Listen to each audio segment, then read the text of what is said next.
Hey everybody, this is Deb, and in this video, I'm going to show you how to change the pronoun on your Pinterest account.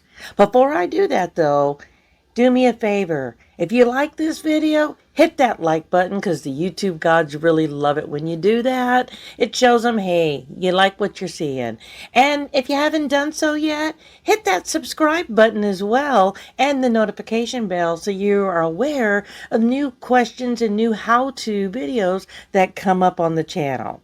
So, with that being said now, let's go ahead and let me show you how to change the pronoun on your Pinterest account. So we're going to open up Pinterest on our phones and we're going to go to our profile page. So here we are at my profile. At the very top right, you have the three dots.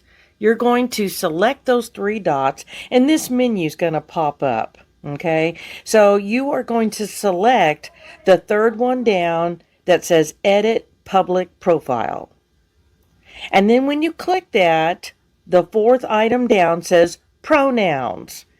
Click the arrow, and then you have a selection here to choose from.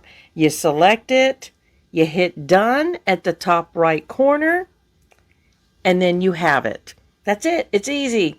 So, if you have any questions, put them down in the comments. Would love to have them. Otherwise, as I mentioned, if you like this video, it helped you out, hit that like button. And if you haven't done so, go ahead and subscribe. Thank you. See you in the next video.